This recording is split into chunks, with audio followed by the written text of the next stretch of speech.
अस्सलाम वालेकुम everybody. Dear students, हम पढ़ रहे हैं bourse model of hydrogen atom. Bourse model of hydrogen atom हमने तकरीबन कंप्लीट किया है। आज इसका लास्ट पॉइंट हम पढ़ेंगे। तो अगर हम थोड़ा सा इसका रिपीटेशन करेंगे, रिमाइंडर जैसे हम इसको रिवाइंड करेंगे थोड़ा सा। हमने बोला था there is a central body, बीच में एक पॉजिटिवली चार्ज्ड बॉडी होती है और इसके इर्द गिर्द जो है electrons are revolving on circular paths and these circular paths were called as orbits और these were called as stationary states or these were called as allowed energy levels। जब तक इलेक्ट्रॉन इस स्टेशनरी स्टेट में होता है उसकी energy change नहीं होती है, because these stationary states have fixed energy, that's why these are called as stationary states। Energy is emitted or absorbed only when electron jumps from one orbit to another। जब नीचे से ऊपर जाएगा या ऊपर से नीचे आएगा तभी एनर्जी एब्जॉर्ब होती है या इमिट होती है। जब नीचे से ऊपर जाएगा तो एब्जॉर्ब होती है, क्योंकि नीचे जो ऑर्बिट होती है इनकी एनर्जी लोअर होती है और हायर ऑर्बिट्स की एनर्जी हायर होती है। फिर उसके बाद हमने बोला था इस ऑर्बिट के बारे में, इसकी एनर्जी क्या है, इसका रेडियस कैसे निकालेंगे, दो तीन चीजें, और इसका जो एंगुलर मोमेंटम है वगैरह वो हम याद रखेंगे। वो इक्वेशन हमने लिखी थी। फॉर एग्जांपल एनर्जी के बारे में you remember that n means the number of orbit. अगर फर्स्ट ऑर्बिट होगा तो n is equal to 1 is equal to minus RH divide by n square joules per atom. इसी तरह से अगर शेल नंबर 2 में होगी तो आप n की जगह 2 यूज कर सकते हैं। Now if this energy is given in moles you can convert it into energy. ये यहाँ पे आप देख रहे हैं joules per atom, you can convert it joules per mole.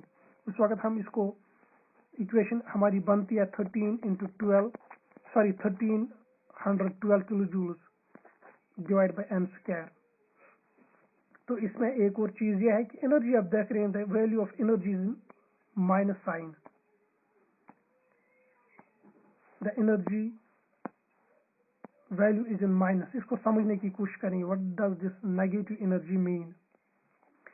It simply means the energy of electron in an atom, energy of electron in atom is less than a free electron। a free electron means एक ऐसा electron जो atom में मौजूद नहीं है, जो atom से इतना दूर है कि उस पे न्यूक्लियस का इफेक्ट नहीं है, जिसको हम कहते हैं the electron is at infinite distance.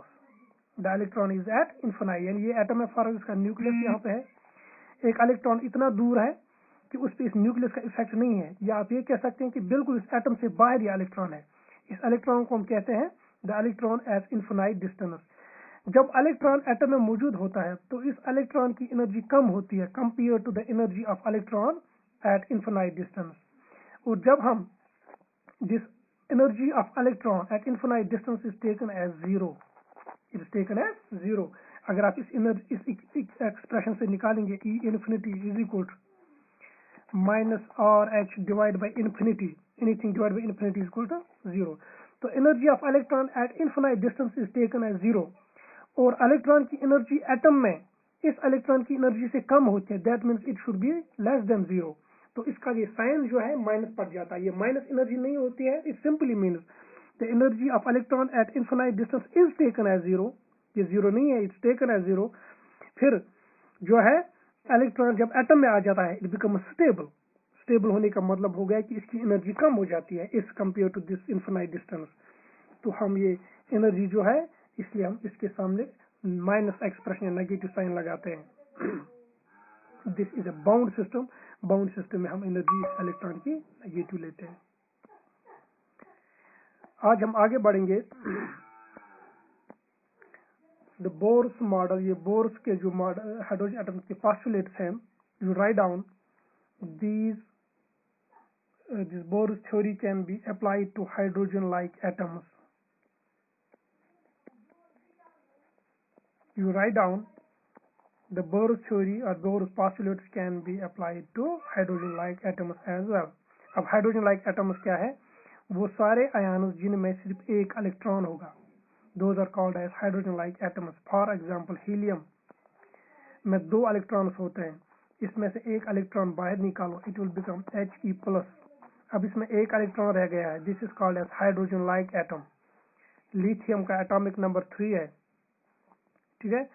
तो इस 3 में से एक इलेक्ट्रॉन, अगर आप 2 इलेक्ट्रॉन बाहर निकालेंगे तो वहां पे रहेगा एक इलेक्ट्रॉन और इस पे चार्ज चढ़ेगी +2, इट विल बी लिथियम 2+। तो it is again a hydrogen like atom. तो समझ आ गया हाइड्रोजन लाइक एटम्स क्या है? ऐसे सारे आयन जिनमें सिर्फ एक इलेक्ट्रॉन हो, क्योंकि हाइड्रोजन में एक इलेक्ट्रॉन होता है। So this Bohr's postulate can be applied to these hydrogen-like atoms as well. For example, we can determine the energy of hydrogen-like atoms as, अगर हम हाइड्रोजन की बात करते हैं we say En is equal to -RH divided by n square। लेकिन अगर हम बात करेंगे हाइड्रोजन लाइक एटम्स की, we multiply it by atomic number of square of atomic number of that atom. This is the energy expression for hydrogen like atoms. ये hydrogen के लिए है ये वाली, लेकिन अगर हाइड्रोजन लाइक एटम होगा, फॉर एग्जाम्पल हीलियम, हीलियम का एटॉमिक नंबर 2 है, that is atomic number of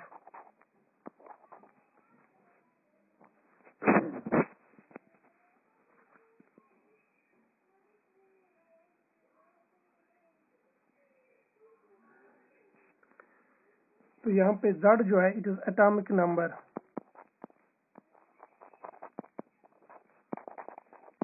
this is the atomic number of the hydrogen like atom. For example helium की अगर शेल नंबर 2 होगी,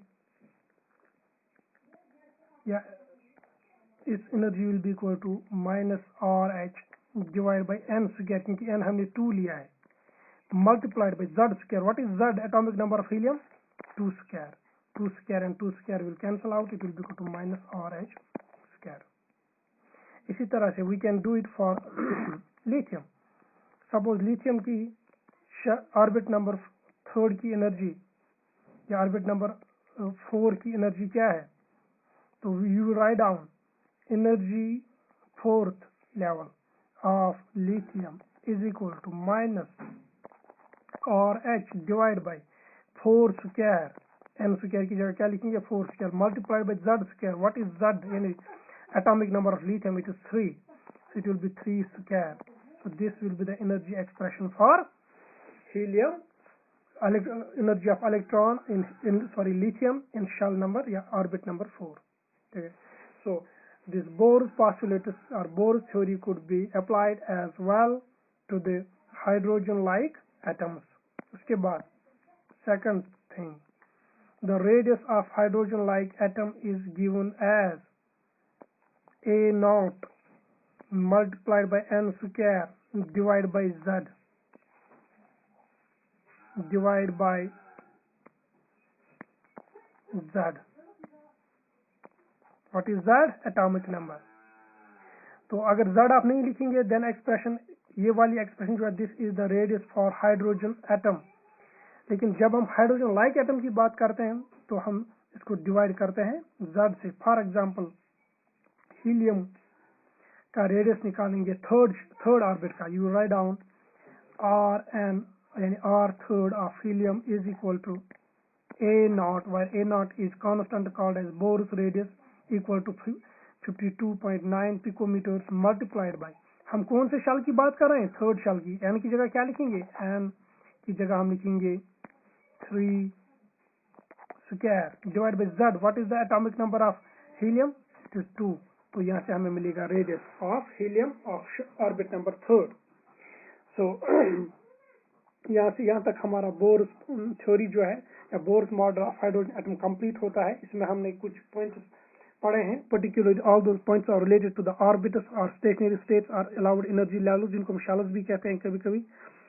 एंड आज हमने ये देखा कि this can even be applicable या this can even be applied to the hydrogen like atoms, not only to hydrogen atom but hydrogen like atoms.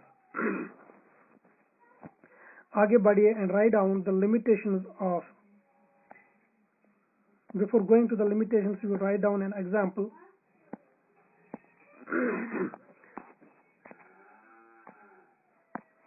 Example आप लिखिए, एक्सरसाइज लिखेंगे आप as your homework. Compare energy and radius. Compare energy, E for energy, and radius, R for radius of hydrogen of first orbit of hydrogen and helium atom. Homework देख लीजिए क्या है. Compare energy and radius of first orbit of hydrogen and helium. Simply आपको energy E1 निकालना है, किसका? Hydrogen का and helium का. इसी तरह से अब रेडियस R1 निकालेंगे. 1 means first shell, first orbit of hydrogen and helium. ये वैल्यू निकालेंगे, वही इसका कंपैरिजन होता है. Compare E and R of first orbit of H in hydrogen and helium atoms. This is homework and you will do it inshallah. और मुझे बताइए energy किसकी ज्यादा है और रेडियस किसका ज्यादा है. Coming to the limitations of Bohr's model, you write down limitations of Bohr's model of hydrogen atom.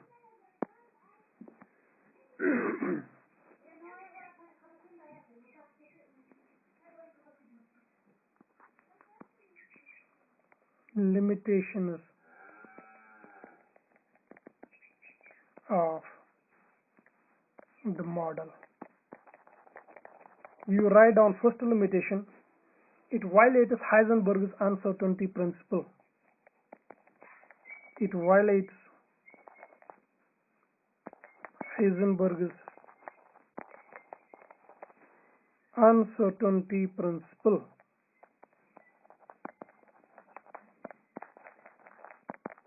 ये हाइजेनबर्ग अनसर्टेनिटी प्रिंसिपल क्या चीज है, ये हम अगले क्लास में देखेंगे.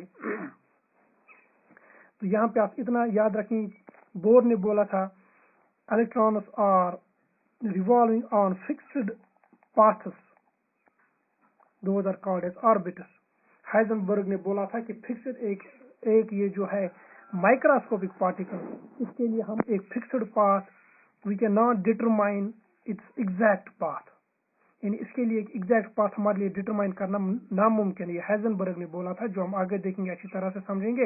लेकिन बोर ने बोला these revolve around nucleus on some fixed path, जिनके बारे में हमें सारी इंफॉर्मेशन मालूम होती है.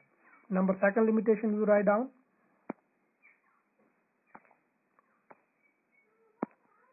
Number second, it cannot explain the fine structure of hydrogen spectrum, SPECTRUM, hydrogen spectrum. पहले देखेंगे स्पेक्ट्रम क्या है. आपके पास एक सपोज एक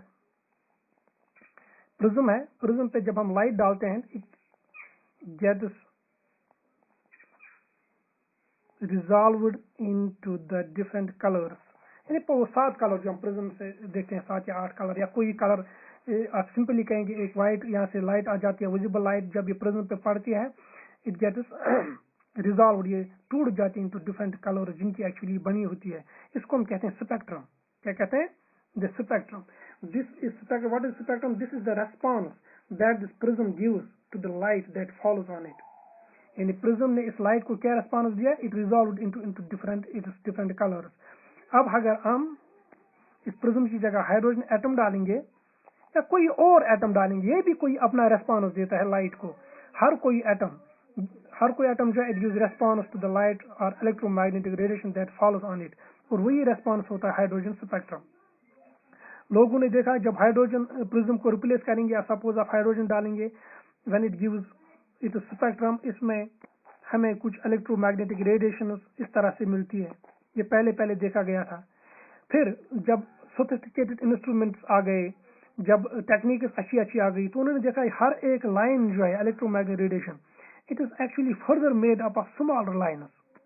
This smaller lines, this is called as fine structure. Fine means, fine के दो माने होते हैं. एक हो गया ठीक मैं फाइन हूँ, दूसरा फाइन का मतलब हो गया बहुत बारीक पतला, ठीक है. जैसे हम कहते हैं फाइन चाय कश्मीरी में, कश्मीरी फाइन चाय बहुत बारीक महीन. तो एक एक लाइन को देखा गया, it was made up of further smaller lines and these further smaller lines are called as fine structure. तो ये फाइन स्ट्रक्चर कहाँ से आ गया है, इसका क्या रीजन है, इसका क्या वजह है, ये चीज जो है ये एक्सप्लेन नहीं कर पा रहा था कौन, बोर्स मॉडल. हाँ, these lines could be explained bye bourse model of hydrogen atom. इनको अच्छी तरह से एक्सप्लेन कर पा रहा था जो मैन लाइन्स थी, लेकिन मैन लाइन्स एक्चुअली बनी हुई है छोटी छोटी लाइन्स की. ये छोटी छोटी लाइन्स कहाँ से आ गई, ये एक्सप्लेन नहीं कर पा रहा था bourse model of hydrogen atom. Next point लिख लीजिए. Third, it does not take into account that accelerating electrons emit EMR. It does not